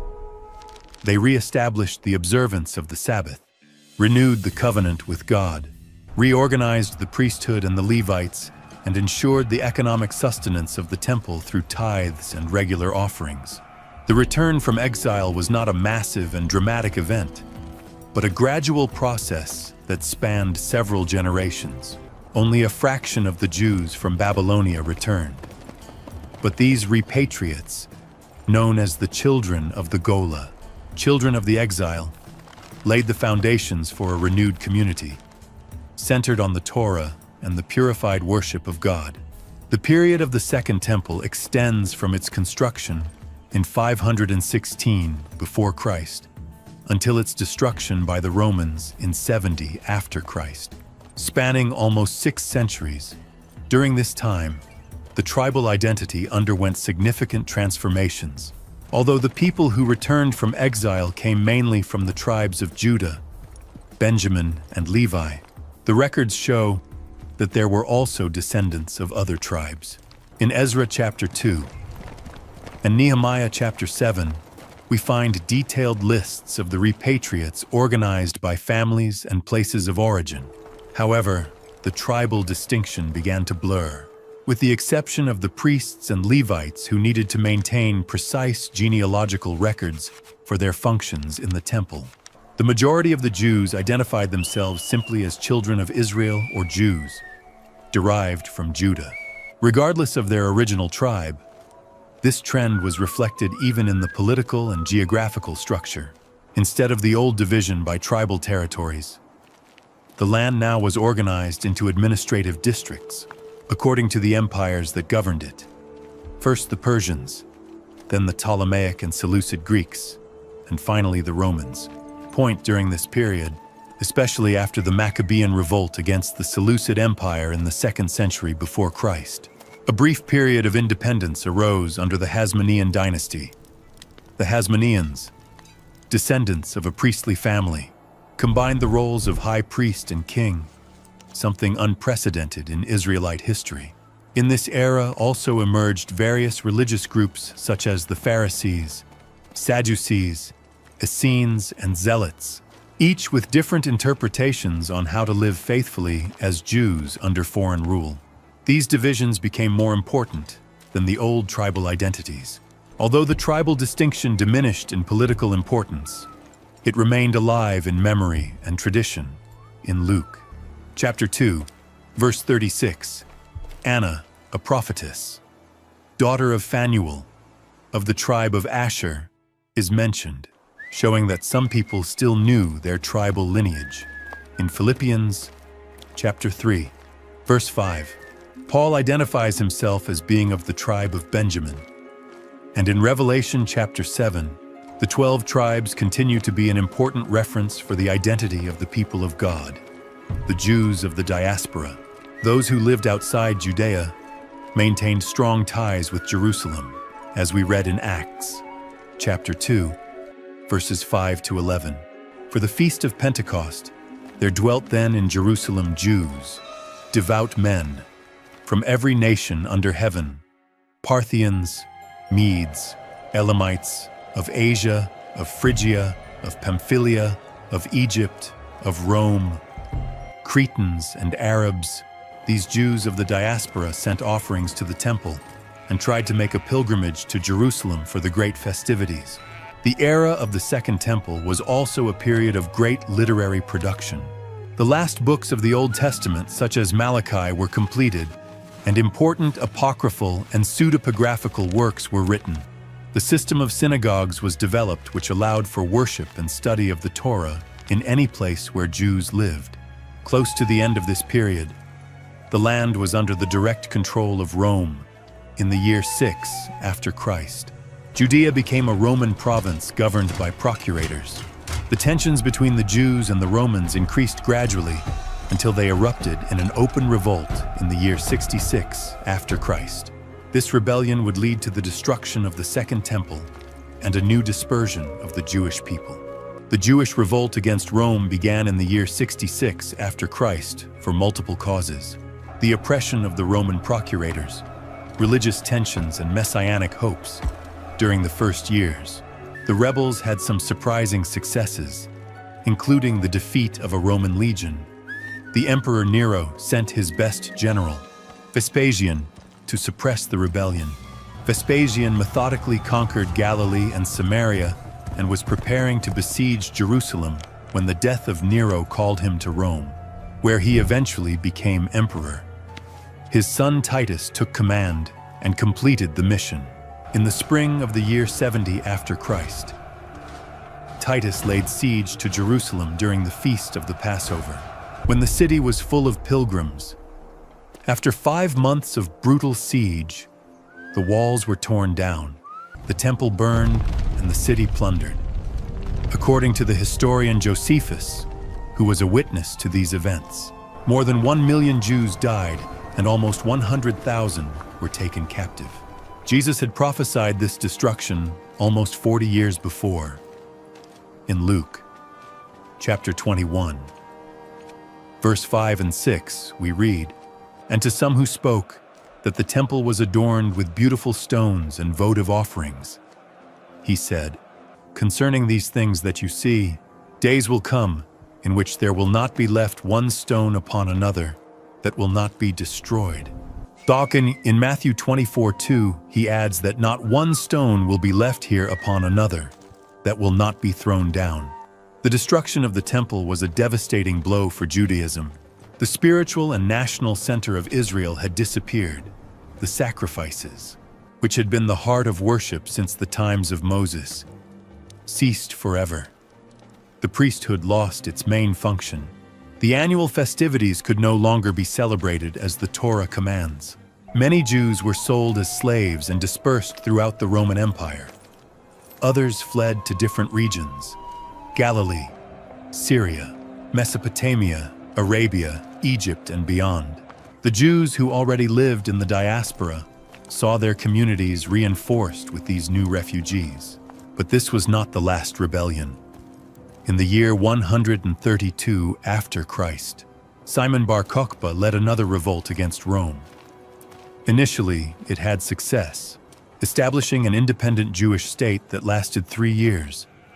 Many, including the respected Rabbi Akiva, considered him the Messiah. But the Emperor Hadrian crushed the rebellion with extreme brutality in 135 after Christ. After this defeat, Hadrian forbade Jews to enter Jerusalem, which was rebuilt as a pagan city called Aelia Capitolina. The destruction of the temple and the subsequent dispersion forced Judaism to reinvent itself to survive. Rabbi Johanan ben Zakkai, who had escaped from Jerusalem during the siege, obtained permission from the Romans to establish an academy in Jamnia, Yavne. There, the sages laid the foundations for a Judaism centered in the synagogue, prayer and study of the Torah instead of the sacrifices of the temple. A new leadership emerged. The rabbis, scholars, experts in the interpretation of the law, replaced the priests as spiritual guides. Their debates and teachings were eventually compiled in the Mishnah around the year 200 after Christ, and later in the Talmud 400 to 600 after Christ, which became the fundamental texts for Jewish practice.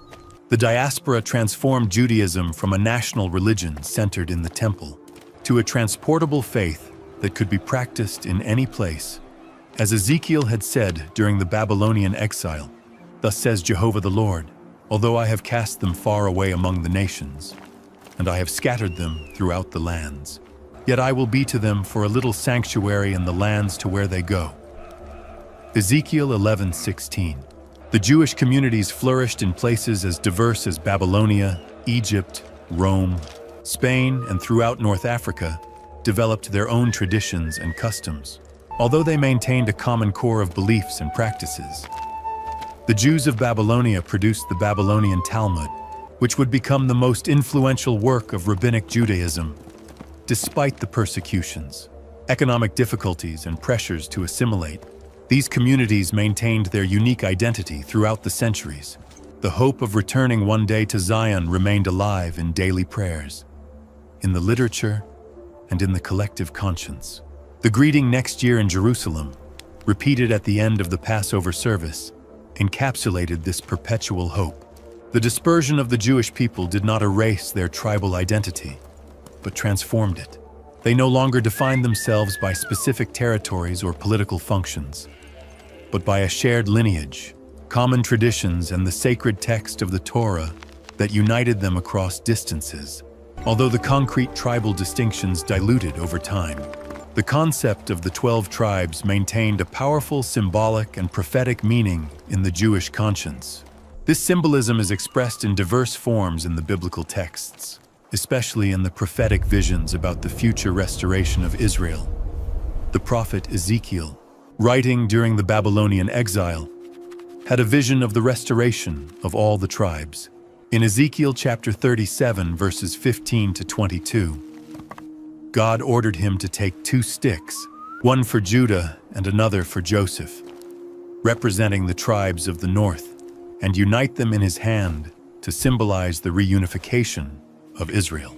"I am going to take the children of Israel from among the nations to which they went, and I will make them one nation in the land, in the mountains of Israel. And one king will be to all of them as king, and never again will they be 2 nations. Nor never again will they be divided into 2 kingdoms." In Ezekiel's vision about the future temple and the distribution of the land, chapters 40-48, each one of the 12 tribes receives a portion suggesting a complete restoration. The 12 gates of the New Jerusalem carry the names of the 12 tribes, symbolizing the integrity of the people of God. The New Testament retakes this symbolism, Jesus chose 12 apostles, a number that clearly made reference to the 12 tribes. In Matthew chapter 19, verse 28, Jesus promises his disciples, "In the regeneration, when the Son of Man sits on the throne of his glory, you, who have followed me, will also sit on 12 thrones to judge the 12 tribes of Israel." In Revelation, the 12 tribes appear in visions of the Messianic era. In Revelation chapter 7, verses 4 to 8, John hears the number of the sealed, 144,000, 12,000 from each of the 12 tribes.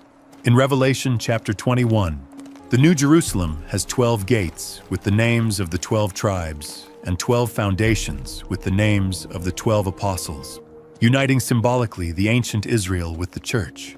This symbolic continuity between the 12 tribes of Israel and the people of God in the Messianic era reflects the belief in divine faithfulness to his promises.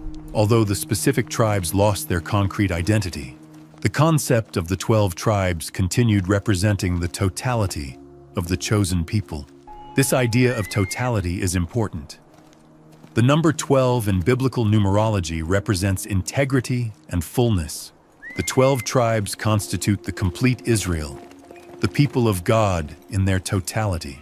When James directs his epistle to the 12 tribes which are in the dispersion, James 1:1, he is using an image that represents all the people of God scattered throughout the world. The Messianic Jewish hopes traditionally included the belief in a reunification of the tribes. The Messiah would not only rescue Judah, but all Israel, including the lost tribes.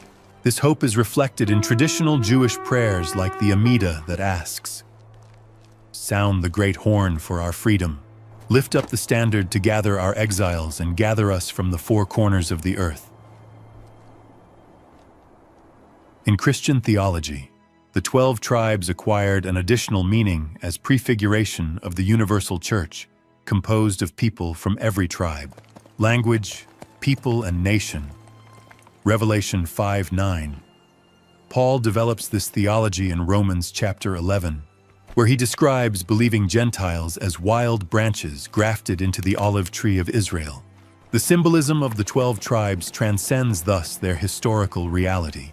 Although the concrete tribal distinctions disappeared millennia ago, the concept continues alive as a powerful symbol of the totality of the people of God, of divine faithfulness to his promises, and of the hope in a final restoration that will gather all who belong to God, regardless of their origin. This tension between dispersion and reunification, between loss and restoration, between historical reality and eschatological hope, has characterized the Jewish and Christian understanding of the 12 tribes throughout the centuries. The tribes may have dispersed physically, but their spiritual and symbolic legacy continues inspiring faith and hope in the unwavering faithfulness of God toward his people. Dear friend, who has accompanied us on this journey through the fascinating history of the 12 tribes of Israel, we have traveled together a path that began with the promise to Abraham and led us to the dispersion of the Jewish people and the powerful symbolism that endures to our days. This history is not just a tale of the past, but a living testimony of God's faithfulness throughout the centuries. From the patriarchs to the exile, from the reconstruction to the diaspora, we have seen how God never abandons his promises, even when the path seems impossible. If this story has touched your heart, if you have found inspiration in the unwavering love of God for his people, despite the disobedience and the challenges, I invite you to share this message of hope with others. Click the like button if you have enjoyed this video, and do not forget to subscribe to our channel for more biblical stories that illuminate, inspire, and strengthen our faith. Activate the notification bell so you do not miss any new content. Has any specific part of the history of the 12 tribes impacted you?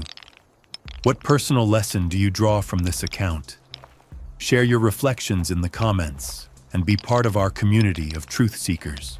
And please, share this video with your friends and family in times of uncertainty like those we live in.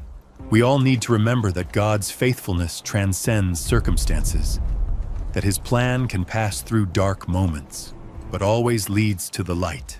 We see each other in the next video, where we will continue exploring together the wonderful stories of the Bible and discovering how they connect with our lives today. Until soon, and may the peace of God be with you.